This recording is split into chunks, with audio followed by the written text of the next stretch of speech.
Il est 20 h, voici les titres de l'actualité de cette fin de week-end. Mais qui est responsable de cet accès de violence dans l'un des quartiers de Strasbourg hier en marge du sommet de l'OTAN? La population réclame des explications. Nous reviendrons ce soir sur ces groupuscules que l'on appelle les Black Blocs.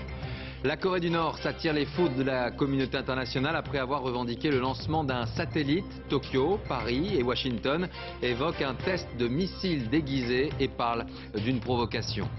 Vue d'Amérique, comment a été perçue cette première grande séquence internationale du président Obama? La journaliste de CNN, Ala Gorani, sera notre invitée. Elle nous parlera des relations entre Barack Obama et Nicolas Sarkozy, avec une pomme de discorde en tout cas aujourd'hui, l'entrée de la Turquie en Europe. Un dimanche de sport, les dernières images de la Ligue 1. Paris a retrouvé des couleurs cet après-midi. De son côté, Lyon conserve sa place de leader. Et puis de la Formule 1 avec un Grand Prix de Malaisie sous la pluie et la nouvelle victoire de Jason Button. Et puis notre grand format nous emmènera en Inde, dans les coulisses de Bollywood. Le cinéma est là-bas une incroyable industrie à laquelle, vous le verrez, participent certains touristes français. C'est à suivre à la fin de ce journal avec le box-office également. Bonsoir à tous, merci d'être avec nous. Les scènes de guérilla urbaine étaient aujourd'hui encore dans toutes les têtes des habitants du quartier du Port du Rhin à Strasbourg. Ils s'interrogent, ont-ils été abandonnés par les forces de l'ordre? La réponse du ministère de l'Intérieur est claire, non. Le système de sécurité a, je cite, fonctionné hier. Plusieurs bâtiments, vous le savez, ont été attaqués, détruits ou encore incendiés. Sur place, aujourd'hui, les réactions avec Christine Beauce et Valérie Lucas. L'ancien poste des douanes parti en fumée. L'office du tourisme et une pharmacie ne sont plus que des décombres calcinés. Un hôtel a été entièrement ravagé par les flammes. Colère et amertume des habitants de ce quartier déshérité. On avait à tout casser 15 CRS dans le quartier. Parce que tout le monde était au jardin des deux rives. Tout le monde était posté là-bas. Alors, qu'est-ce qu'ils foutaient là-bas au lieu d'être ici? Alors, tout en sachant que les casseurs venaient faire des dégâts ici. On pensait qu'il y aurait un abribus, un poteau, ce qui arrive dans les manifestations, mais pas ça. Là, c'est allé un peu trop loin. Déjà comme ça, on n'a rien, alors maintenant, on n'a plus rien du tout. Depuis ce matin, la police judiciaire fouille les décombres à la recherche du moindre indice. Cocktail Molotov ou autre engin incendiaire lancé par des bandes de casseurs ultra-violents. Pendant que Strasbourg pense ses plaies, les militants anti-OTAN installés au sud de la ville quittent le campement sous bonne garde. Chacun est fouillé minutieusement, sommé de déballer toutes ses affaires. Les identités sont vérifiées. C'est inutile ces contrôles. Ceux qui ont fait quelque chose sont déjà partis cette nuit. Je pense que c'est juste pour nous embêter. 300 personnes ont été interpellées ce week-end, une dizaine placées en garde à vue. Elles seront jugées demain en comparution immédiate. Alors on vient de le voir, la police a procédé aujourd'hui à de nouvelles interpellations après avoir encerclé le camp des anti-OTAN à Strasbourg. Alors voyons maintenant qui sont ces jeunes qui appartiennent à la frange la plus radicale de ses opposants. On les appelle les Black Blocs. Enquête signée Franck Genozo, Francis Forger. Visage dissimulé, vêtements noirs et projectiles à la main. Ce sont les membres d'un Black Bloc, un groupuscule de manifestants ultra-violents. Hier, pendant plusieurs heures, ils ont semé la panique dans les rues de Strasbourg. Leur cible, les forces de l'ordre, qui ripostent à coups de flashball. Mais ils ont aussi vandalisé et incendié plusieurs bâtiments, au grand désespoir des manifestants pacifistes. On ne peut rien faire. On risquerait même de se faire agresser nous-mêmes. Depuis 10 ans, les Black Blocs perturbent la tenue de chaque sommet international, comme ici, à Göteborg en 2001. Cette forme de contestation est née en Allemagne dans les années 80. Hier, les casseurs d'outre-Rhin étaient encore majoritaires, mais désormais, les Black Blocs ne connaissent plus de frontières. Il y a des gens de Grèce, d'Italie, de France, bien un peu de partout. Pas d'existence légale ni de leader. Proches des anarchistes, ils se regroupent de façon spontanée sur les manifestations. Ce sont des gens qui s'agglomèrent par réseau. Donc il n'y a pas de complot, il n'y a pas d'organisation, il y a simplement des espèces de convergence. Et pourtant, lorsque la police procède à des arrestations, les Black Blocs savent exactement quoi faire. Celui-ci hurle d'appeler la Legal Team, l'équipe chargée de contacter un avocat pour lui venir en aide. Beaucoup d'entre eux ont même le numéro de ces avocats marqué au feutre sur leur bras droit. En fin d'après-midi, la police, à la recherche de casseurs, filtre la dispersion des derniers manifestants. Quelques mètres avant ce barrage, voici ce que nous découvrons. Une multitude de vêtements noirs et des protège-tibias. Les Black Blocs ont tout abandonné sur place. La plupart sont probablement sortis sans être inquiétés. Sur 2000 casseurs annoncés, la police a procédé à 300 interpellations. Autre dossier pour le ministère de l'Intérieur aujourd'hui, direction la Corse pour Michèle Alliot-Marie. Elle s'est rendue à Bastia au lendemain des violents affrontements qui ont eu lieu entre nationalistes et forces de l'ordre. 4 CRS ont été, je vous le rappelle, grièvement blessés. Olivier Théron, Virgile Liado.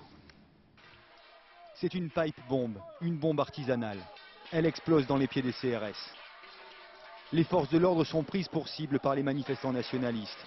Pendant 3 heures, Bastia vit une situation de guérilla urbaine. Chaque carrefour est un lieu d'affrontement. Plus de 400 jeunes nationalistes encagoulés jettent tout ce qu'ils peuvent. Le bilan est lourd. 60 représentants des forces de l'ordre sont commotionnés, 4 grièvement blessés.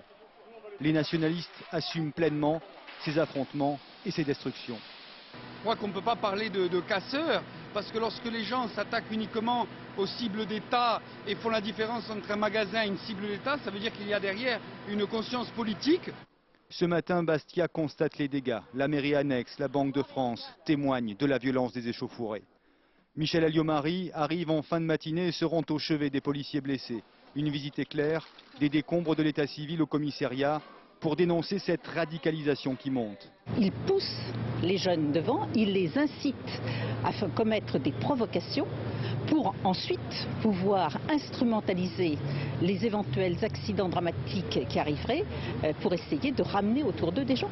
Cela est tout à fait inadmissible. Ils mettent une mèche, ils mettent le feu à la mèche, ils jettent ça et donc ça explose. Au commissariat, les démineurs font l'inventaire des bombes artisanales utilisées par les manifestants. Certaines peuvent tuer. Pour ne pas attiser les tensions, personne n'a été arrêté hier, mais la police a pris des photos. Elle devrait permettre plusieurs arrestations dans les jours qui viennent. Dans l'actualité à l'étranger, le doute et la colère maintenant. Le doute après l'annonce du lancement d'un satellite par la Corée du Nord et la colère de la communauté internationale qui a très vite réagi, évoquant un tir de missile déguisé. Un tir qui intervient le jour même où Barack Obama, à Prague, tenait un discours sur la non-prolifération des armes nucléaires. Gilles Rabine. Malgré les mises en garde, la Corée du Nord a lancé sa fusée officiellement pour mettre en orbite ce petit satellite. Un prétexte pour masquer un essai de missile capable d'atteindre l'Alaska. Le premier étage de la fusée s'est abîmé en mer du Japon, le deuxième dans l'océan Pacifique après avoir survolé l'archipel. Le troisième étage est tombé dans l'océan lui aussi un peu plus tard. Le lancement était raté, mais la provocation réussie. Réaction immédiate de celui à qui ce défi est adressé en tout premier, le président américain.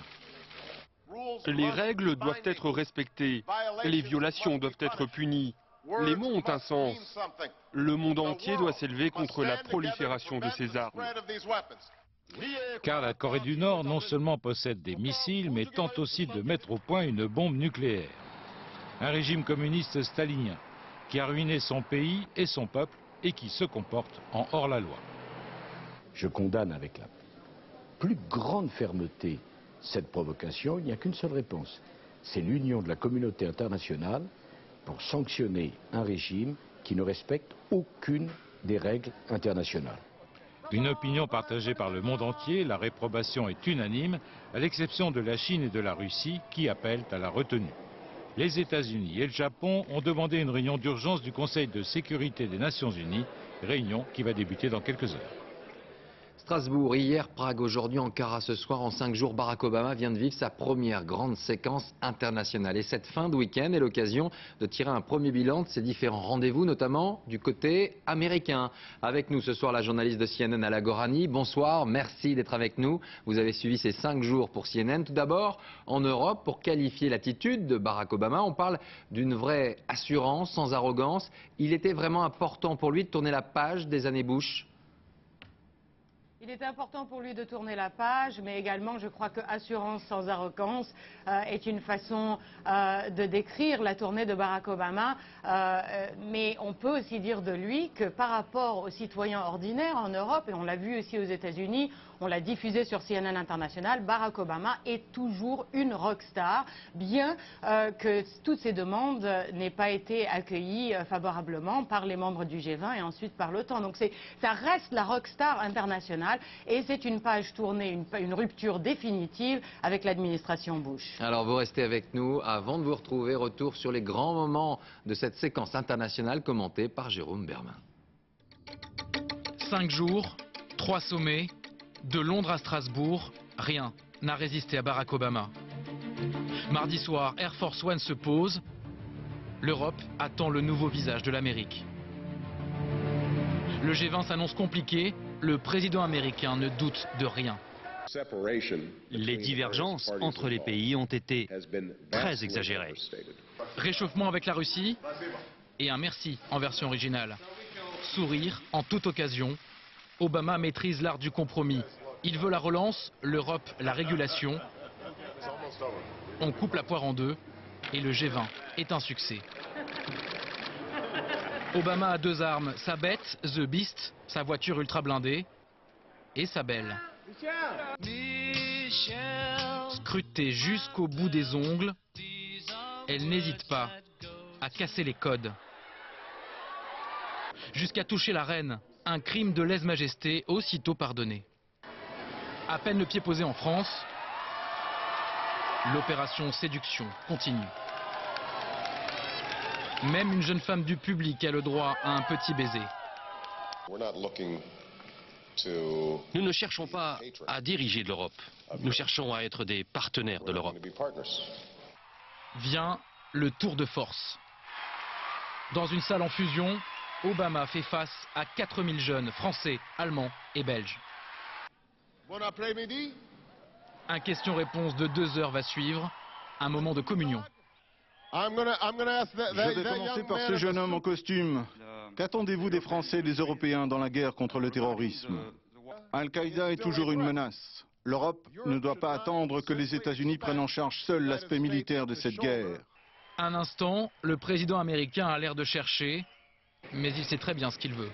Des renforts en Afghanistan, et les membres de l'OTAN vont les lui fournir. Un dernier crochet par Prague, un sommet Europe-États-Unis, et un nouveau triomphe face à la foule. Ce soir, il a quitté l'Europe, direction la Turquie. Alors Alain Gorani, je voudrais qu'on revienne tout d'abord sur une image, celle de l'enthousiasme de la jeunesse européenne à Strasbourg. Est-ce qu'il s'agissait d'images importantes dans la communication du président américain?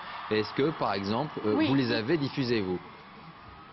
On les a diffusés en direct et Barack Obama bénéficie de ces chaînes d'information en continu 24 heures sur 24 comme CNN, mais également toutes les autres chaînes 24 heures sur 24. C'est un homme qui est en mode campagne. Pourquoi? Parce qu'il a un plan de relance économique, il a des plans militaires, il a des plans écologiques, il parle du nucléaire, il a des ambitions qui d'ailleurs invitent la critique parmi certains analystes qui disent qu'il s'attaque à trop de fronts en même temps. Mais il a des ambitions et il a une population déprimée aux États-Unis à cause de la crise économique et il veut convaincre les Américains et également les Européens en vendant ses plans et c'est ce qu'il essaye de faire parce que en tenant des town halls comme on les a appelés aux États-Unis avec 4-5 000 jeunes, ça lui donne l'occasion de vendre ses plans et grâce à son charisme et son statut de rockstar, eh bien il y arrive. Un point important pour nous et pour vous, comment a été perçu le couple franco-américain Barack Obama, Nicolas Sarkozy, 2 hommes de caractères différents mais qui se sont entendus ou pas selon vous?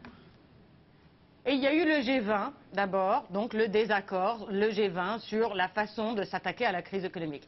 Il y a ensuite eu l'OTAN, et là c'est l'Union.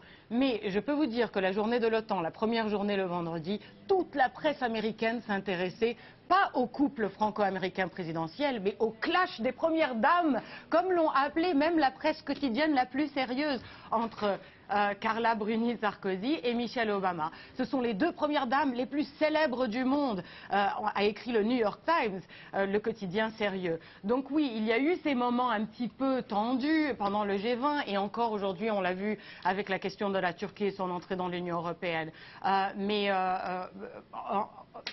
en finale, si vous voulez, l'analyse est que le couple franco-américain présidentiel, les deux couples, si vous voulez, quand ils se sont rencontrés, que ça s'est finalement bien passé et dans l'harmonie, surtout à Strasbourg et en Allemagne lors du sommet de l'OTAN. Et c'est une affaire à suivre. Merci beaucoup Ala Gorani et à très bientôt. Et parmi les réactions politiques de ce dimanche, celle de Benoît Hamon, celui-ci revient sur la position de Nicolas Sarkozy et son action justement lors du G20. On l'écoute.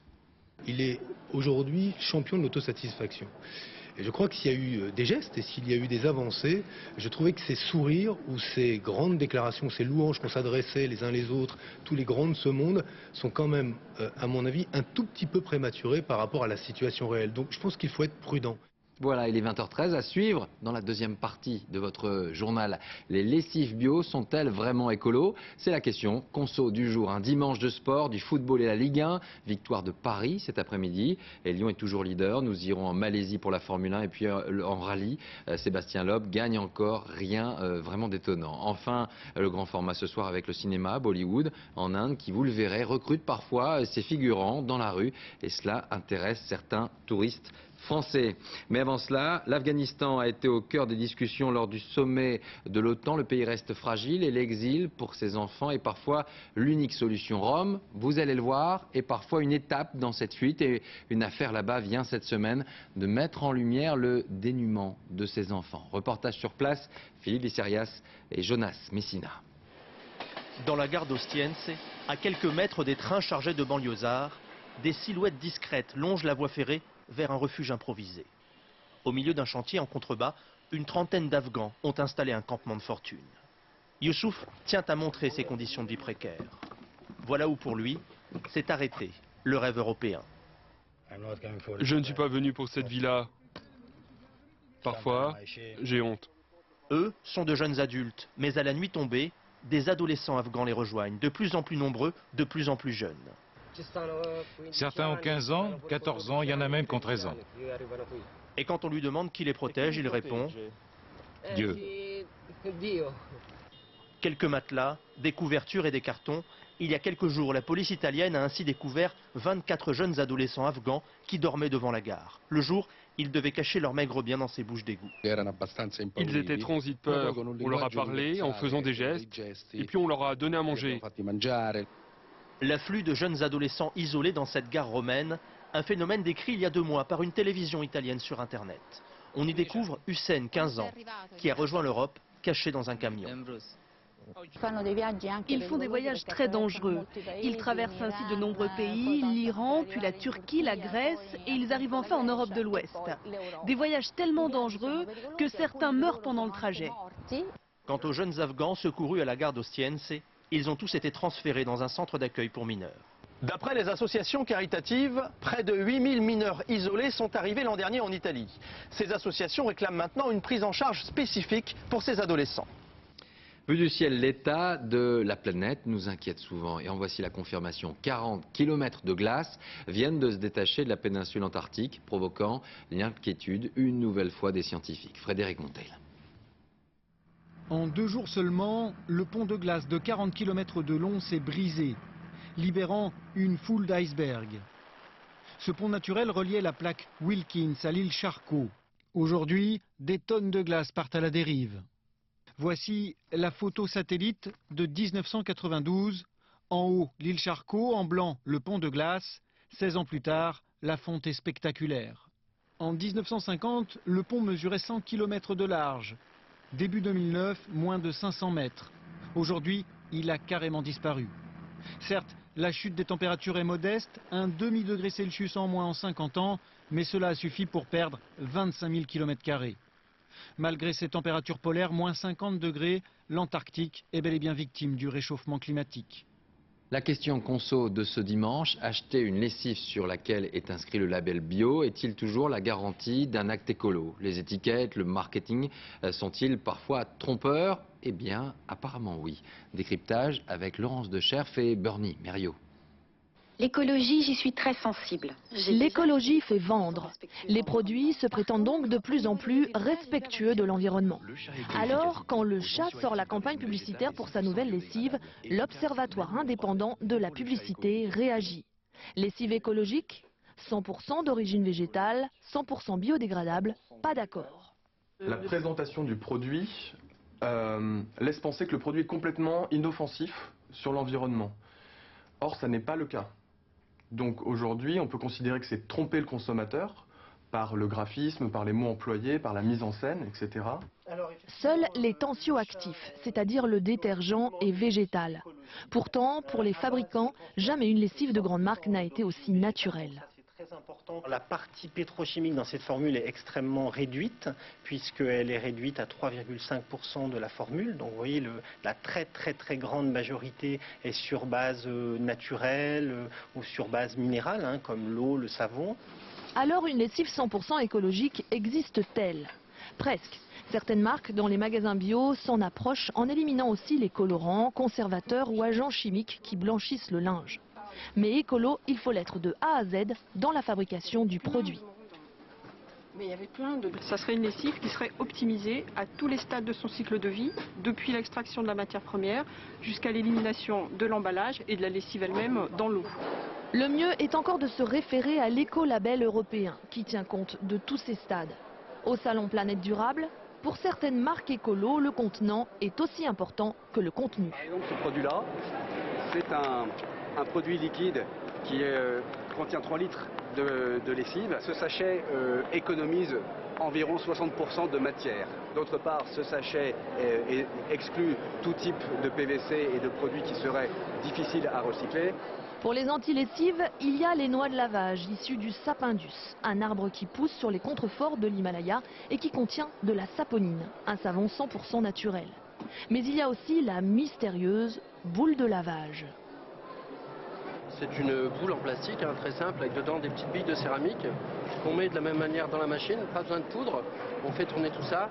Là, on est un petit peu plus sceptique, hein. L'efficacité reste encore un peu à démontrer. Réduire les quantités de lessive, privilégier les basses températures et bien remplir sa machine sont déjà les 3 règles d'or à respecter pour éviter de revenir comme les lavandières, à battre le linge à la main. Ça c'est vrai ça.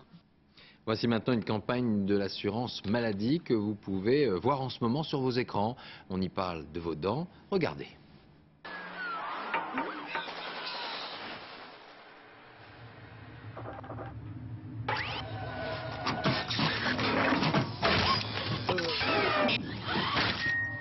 Ceci est un message de la bouche de Thomas. Une gingivite va attaquer ses gencives qui deviendront rouges. Il aura bientôt une haleine de chacal. Ne rêvez pas, les problèmes dentaires ne préviennent pas. Un chiffre, en France, on utilise en moyenne une brosse à dents et demie par an, alors qu'il faudrait en changer tous les 3 mois. Mais la brosse à dents n'est pas le remède contre tous les maux. Ainsi, les enfants se retrouvent parfois obligés d'avoir recours aux appareils dentaires. Et tout cela a un coût, parfois même très important. Marie-Pierre Cassignard et Mathieu Nivenglowski. Bienvenue dans la famille de la Flore. Sourire un peu gêné pour les enfants et pour cause. 6 années d'appareil dentaire pour Nicolas, 4 pour Alexandra. C'est la dure loi de l'adolescence. Au début, je portais un casque. Après sur la sim, j'ai porté des bagues. Et maintenant, je porte un appareil au palais. Le plus difficile, c'est parfois d'avoir le regard dessus qui peut nous gêner. Une gêne que son petit frère Raphaël évitera peut-être. Aujourd'hui, il se rend avec sa maman chez l'orthodontiste. À seulement 5 ans et demi, il va se faire poser son premier appareil. C'est celui du haut, c'est le petit bijou d'en haut. Un appareil un peu spécial, car ici, on intervient non pas sur les dents, mais sur les os. Vas-y, essaye. Les appareils que je lui mets là sont faits pour obliger sa mâchoire du bas à venir vers l'avant. Ici, c'est la croissance osseuse qu'on utilise. On peut facilement, avec des appareils, stimuler cette croissance pour faire que l'os qui est trop petit grandisse. Ce que nous pouvons faire dans ce cadre-là, remodeler, redonner une autre orientation à l'os, ça on ne peut plus le faire après 12-13 ans. Important donc de traiter jeune. Pour Raphaël, c'était même indispensable, car toutes les fonctions de sa bouche étaient perturbées. Il mangeait mal parce qu'il ne mastiquait pas les aliments, il les avalait. Donc du coup, ça en découle beaucoup de choses. Donc il fallait absolument l'aider dans cette mastication et dans cette digestion, dans cette façon de respirer, de positionnement de la langue. Dans un cas sur deux, ce type de traitement précoce permet d'éviter les bagues à l'adolescence. Du coup, le nombre d'enfants traités en orthodontie ne cesse d'augmenter. Ils sont 600 000 aujourd'hui, près de 2 fois plus qu'il y a 20 ans. Un dimanche de sport ce soir avec du football et les derniers résultats de la Ligue 1. Paris et Sochaux se sont imposés cet après-midi. Sébastien Loeb en rallye est toujours le plus rapide au monde. Et puis de la pluie et un vainqueur tout de même en Formule 1. Christophe Duchiron pour le commentaire. Vu que les Anglais ne sont pas nés de la dernière pluie, il est somme toute logique que l'un des leurs ait triomphé sous les gouttes. Mais quel drôle de Grand Prix couru à Sepang en Malaisie, où les trompes d'eau ont transformé le circuit en rivière et les voitures en bateaux ivres. Dans ces conditions, avant de sortir les parapluies, les organisateurs sortent le drapeau rouge. La course est interrompue. Les pilotes patientent pendant 50 minutes et le public avec. Au lieu de garder les fesses au sec, les spectateurs mouillent le Bermuda, c'est le Grand Prix des glissades. Après la pluie, la météo prévoit de la pluie. Alors la course ne redémarre pas. Et à l'étonnante vitesse de 0 km/h, l'Anglais Button est déclaré vainqueur. C'est lui qui occupait la tête au 33e tour avant l'interruption. Deuxième succès consécutif pour l'écurie Brown Grand Prix. À Faro, au Portugal, c'était pas le jour à pique-niquer tranquille au bord de la route, car les pilotes du championnat du monde des rallyes mettaient la gomme. Avec son coup de volant légendaire et son copilote Daniel Elena assis à ses côtés, le Français Loeb remporte la 51e victoire de sa carrière, respect et poussière. Au championnat d'Europe de gymnastique à Milan, si le Français Kuchra a brillé dans l'exercice des barres parallèles, c'est qu'il est sévèrement musclé en bras et en ceinture abdominale. Admirable prestation qui lui vaut une médaille d'or. Médaille d'or aussi pour Thomas Bouhaïl au saut de cheval. Bouhaïl-Kuchra, c'est le couplet gagnant du jour. En Ligue 1, le Paris Saint-Germain bat Nice 2-1 en fin d'après-midi, grâce à un but de Guillaume Waro en première période et un but de Traoré en seconde. Au classement, le Paris Saint-Germain revient à 4 points du leader lyonnais. Le grand format nous emmène en Inde maintenant, à Bombay précisément, qui est la capitale de Bollywood. Le cinéma indien est là-bas une véritable industrie, vous le savez. Près de 800 films sont ainsi chaque année produits dans les studios. Cependant, les figurants de ces films sont parfois recrutés, vous allez le voir, de manière artisanale. Et certains touristes français se prêtent au jeu. Arnaud Miguet, Dominique Marotel. Bombay n'est pas seulement capitale économique de l'Inde, elle est celle du cinéma. Bollywood, un rêve à la portée de tous. Baladez-vous dans le quartier de Colaba au sud de la ville et voilà ce qui peut vous arriver. Ça te dirait de jouer dans un film de Bollywood demain? On a besoin de figurants européens pour un tournage. Tous les matins, Madou part à la chasse aux figurants. Il doit en recruter 10 par jour. C'est super Bollywood. Tout le monde rêve de jouer à Bollywood. Bollywood, contraction de Bombay et Hollywood. Cinéma haut en couleur avec ses danses et ses chansons. Plus de 800 films par an, c'est 2 fois plus que le cinéma américain. Du coup, il faut alimenter cette machine. Effet nouveau, les Occidentaux sont de plus en plus recherchés. On n'en vit pas forcément, mais pour 500 roupies la journée, à peine 8 €, certains multiplient les expériences. On nous a proposé, hier on a dû faire 2 castings pour une série télévisée. Enfin, c'est assez marrant. Ça. On va à Bollywood. Il y a ceux qui y vont et ceux qui en reviennent, comme Aurélie. Cette Française de 29 ans, installée à Bombay depuis 3 ans, a tourné dans 6 films, certains à succès, toujours en vente en DVD. Sa fierté, se retrouver à l'écran quelques secondes, au bras droit de la star indienne, l'icône nationale Shah Rukh Khan. Dans les films, les blanches, elles sont toujours présentées comme des filles sexy, faciles, accessibles. Donc c'est vrai que c'est un petit peu du fantasme pour les Indiens. Dans les studios, au milieu de danseurs indiens en pleine répétition, l'exotisme de ces silhouettes occidentales fait fureur. Elles n'ont pas encore toute la chorégraphie en jambes, mais ces danseuses venues du froid ont l'avantage de porter blondeur et mini-jupe. J'ai de plus en plus de travail, différents tournages, différents films. Et tout ça, ça ne s'arrête pas. Les Indiens veulent de plus en plus de filles russes ou ukrainiennes, des filles blanches de peau. Bollywood est ici une institution nationale, mais c'est aussi le cinéma le plus populaire de la planète. Avec 4 milliards de spectateurs à travers le monde, ce cinéma dépasse les frontières du sous-continent. Il y a de plus en plus de brassage de cultures. Bien sûr, il y a l'exotisme de la peau blanche, on s'adapte aux audiences. Nous, les Indiens de la jeune génération, on ne trouvera pas forcément nos danseuses classiques très exotiques. Par contre, aux États-Unis, on en raffole. Tout le monde peut aujourd'hui avoir sa chance à Bollywood, danseuse professionnelle ou simple touriste figurant, de quoi garder un joli souvenir de l'Inde. Et on continue la page cinéma avec la sortie mercredi du dernier film de Benoît Jacot. Le réalisateur fait tourner pour la 5e fois Isabelle Huppert. Villa Amalia, c'est son titre, raconte l'errance d'une femme en fuite après une trahison amoureuse. Rencontre avec Marie-Jo Jouan et Dominique Bonnet. Une échappée belle en compagnie d'une belle pianiste. Une bouffée d'oxygène. Un rêve que chacun cajole en secret. Fermer la parenthèse d'une vie qui ne convient plus et recommencer ailleurs. Les concerts, tout, c'est fini. Mais on se quitte pas comme ça, c'est pas si facile. Bah si. Ça fait 15 ans. Bah 15 ans c'est bien, ça. Elle a surpris son homme avec une autre, la goutte d'eau qui fait déborder un vase déjà plein. C'est pas un parcours monastique. Il n'y a pas une mystique ni une sacralisation du dénuement. C'est plutôt dans l'idée de renouvellement. Pour se renouveler, il faut se débarrasser. Alors comme l'épluchure à l'oignon, elle se débarrasse de ses peaux successives. Toutefois, comme un témoin de son histoire, Anne conserve un seul ami, surgi de son enfance.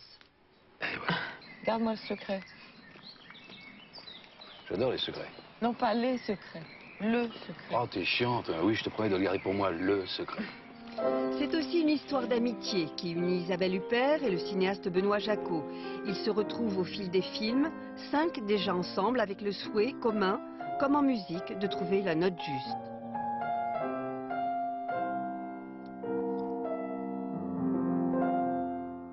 Et il semble la trouver, la note, avec ce personnage traversant des pays inconnus, à la recherche de l'endroit idéal pour se poser et recommencer. Je voulais faire un film entièrement habité par le personnage que jouerait Isabelle, et qui soit un parcours, qu'elle aille de quelque part d'elle à autre part d'elle. J'ai eu l'impression que le film était une promenade et que j'ai pas eu le sentiment de jouer, j'ai pas eu le sentiment d'entrer dans les scènes ni donc d'en sortir. Une promenade en harmonie avec la vie qu'on aurait envie de prolonger, assise à ses côtés.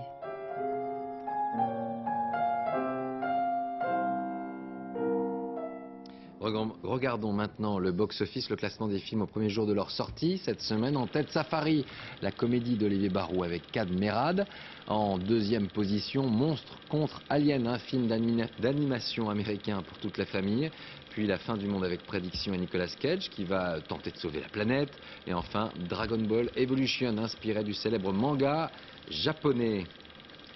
Comme chaque dimanche, l'agenda de la semaine à venir. Lundi, tout d'abord, Barack Obama poursuit sa tournée avec une étape clé, stratégique. Le président américain sera toujours en Turquie. Jeudi, jour d'élection présidentielle en Algérie, Abdelaziz Bouteflika brigue un 3e mandat après avoir modifié la Constitution. Et puis, dimanche prochain, la 107e édition de la classique des classiques, Paris-Roubaix.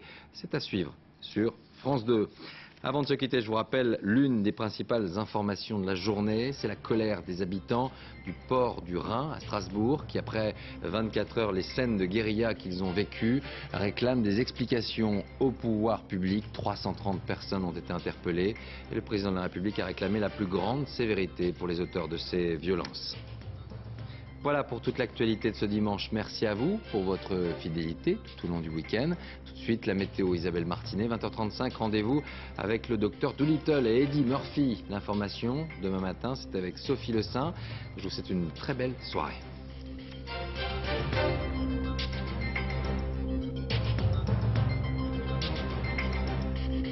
L'info en continu, c'est aussi sur France2.fr.